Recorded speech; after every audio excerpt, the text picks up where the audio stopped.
It's estimated that at least 1 in 100 people have borderline personality disorder, or BPD.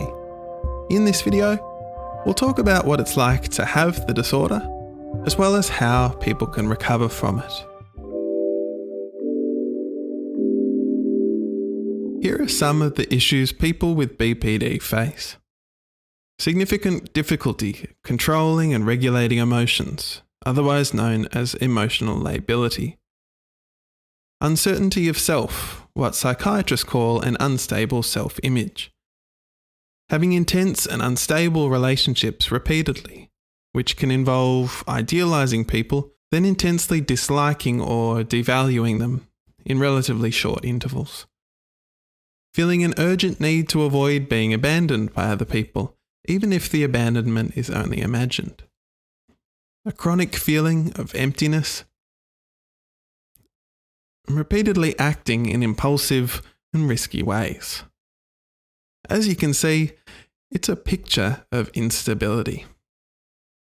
To add to these challenges, BPD is currently under-recognised, and the availability of specific services is limited.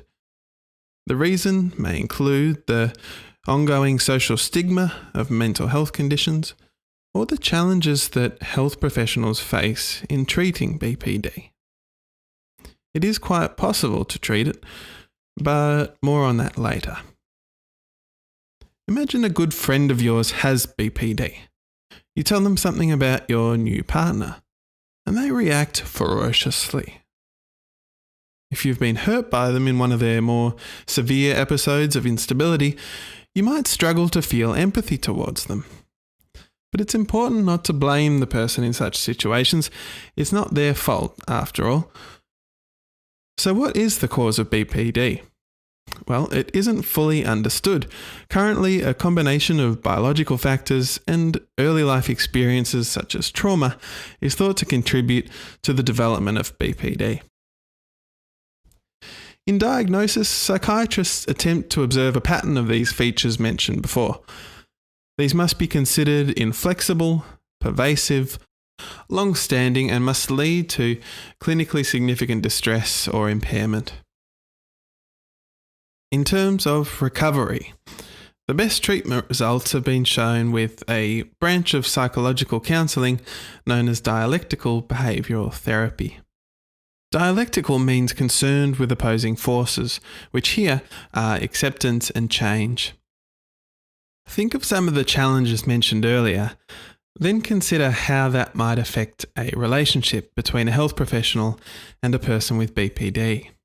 It's important to engage clinicians who have thorough experience and understanding of this condition, given that the maintenance of a strong therapeutic relationship is integral to positive outcomes. It may take several goes, but strong improvements are possible. In this video, I've tried to show the challenge and complexity of living with, as well as treating BPD. A recent Australian Senate committee stated that an end to marginalisation of this disorder within the community and the mental health sector is urgently needed. And we'll leave it on that note. See you next time.